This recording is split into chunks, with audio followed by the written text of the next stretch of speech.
बिस्मिल्लाहिर्रहमानिर्रहीम। अस्सलाम वालेकुम दोस्तों, आज इस वीडियो में हम आपको दिखाएंगे कि बकरी के बच्चों की जो डेथ रेशो है उसको कंट्रोल करने और मौसमी असरात और मट्टी खाने से बचाने के लिए हमने क्या इकदाम किए हैं। जब से हमने Baraka goat farm project start किया है तब से अब तक हमारे लिए सबसे बड़ा चैलेंज फार्म पे पैदा होने वाले बकरी के बच्चों की शरह अमवात को कंट्रोल करना था। शुरू शुरू में तो हमें तजर्बा नहीं था कि बकरियों को किस मौसम में क्रॉस करवाना है। पहली बार फार्म पे बकरियों ने मई जून में बच्चे दिए।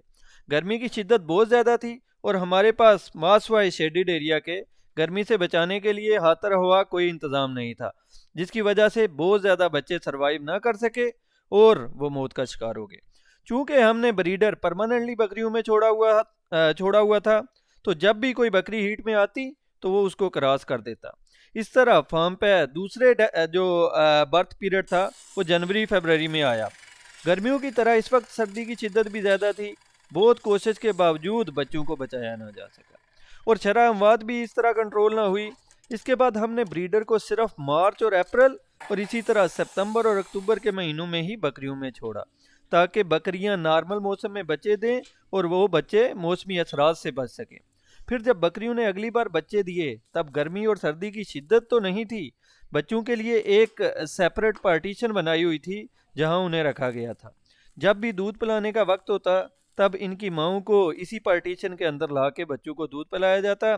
इसी दौरान बच्चों की जो अमवात थी वो दोबारा होना शुरू हो गई। सीन ये था कि बच्चे आहिस्ता आहिस्ता दूध पीना कम कर देते, बुखार शदीद हो जाता और बच्चों को पेचस लग जाते। बच्चे अपनी टांगों पर खड़ा भी नहीं हो पाते थे। इसी तरह इलाज करते करते बच्चे मौत के मुंह में चले जाते। अगर फिर वो बच्चे उनमें से कोई बच्चा बच भी जाता तो वो इतना ज़्यादा लागर और कमज़ोर होता कि उसकी ग्रोथ अच्छे तरीके से नहीं हो सकती थी। हमने ये समझा कि शायद दूध में कोई मसला है जिसकी वजह से बच्चे ये वाली जो प्रॉब्लम है वो फेस कर रहे हैं। तो इसके लिए हमने बच्चों को गाय और भैंस का दूध पिलाकर देखा, मगर उसमें कोई भी तब्दीली नहीं आई। इस मुश्किल के हल के लिए हमने बहुत सारे डॉक्टर्स और तजर्बाकार दोस्तों से भी रब्ता किया, लेकिन कोई तदाबीर कारामद न हुई। बच्चों के मरने की शरह भी ज़्यादा थी और अद्वियात का खर्चा भी बढ़ता जा रहा था। इसी दौरान हमारा रब्ता इंटरनेशनल गोट्स वेलफेयर एसोसिएशन से हुआ। जनाब सिकंदर जमान खान साहब को जब हमने अपना मसला बताया तो उन्होंने कहा कि इस मसले की जड़ बकरी के बच्चों का मट्टी खाना है। बकरी के बच्चे जब मट्टी खाना शुरू कर देते हैं तो वो ना सिर्फ दूध पीना छोड़ देते हैं, बल्कि इसके साथ साथ इनको बुखार हो जाता है और पेचस भी लग जाते हैं और बच्चे इस वजह से मौत का शिकार हो जाते हैं। सिकंदर भाई ने हमें मशवरा दिया कि बच्चों को ऐसी जगह पर रखें जहां इनकी मट्टी तक रसाई ना हो, ताकि जो बच्चे हैं वो मट्टी ना खा सकें। अगर बच्चों को मट्टी से बचा लिया गया तो इंशाल्लाह बच्चों को ये मसला पेश नहीं आएगा। इसके लिए फिर हमने लोहे का एक पिंजरा बनवाया, जिसकी वीडियो मैं पहले भी आप दोस्तों के साथ शेयर कर चुका हूँ। टाइम टू टाइम ज़रूरत के तहत हमने इस पिंजरे के डिज़ाइन में तब्दीली भी की, ताकि बच्चों की तमाम ज़रूरियात इस पिंजरे में ही मुहैया की जा सकें। अब बच्चों की तादाद और उम्र बढ़ रही थी तो एक पिंजरा इनके लिए नाकाफ़ी था, तो हमने एक दूसरा पिंजरा भी बनवाया। एक छोटा पिंजरा हमारे पास पहले से मौजूद था, इसमें भी हमने मॉडिफिकेशन करके छोटी छोटी खुरलियाँ और डब्बे लगवाए हैं। जैसे कि आप वीडियो में देख सकते हैं कि हर पिंजरे के साथ 3-3 खुरलियाँ लगाई गई हैं। इनमें हमने बच्चों को white gold, mineral mixture, iodine, नमक, लूसन की है और पानी वगैरह डाला हुआ है, ताकि जब भी इनका जिस चीज़ पर दिल आए वो बआसानी खा पी लें। इसके साथ साथ इन पिंजरों के कुछ पॉजिटिव फैक्टर्स ये हैं कि एक तो ये बआसानी एक जगह से दूसरी जगह शिफ्ट किए जा सकते हैं।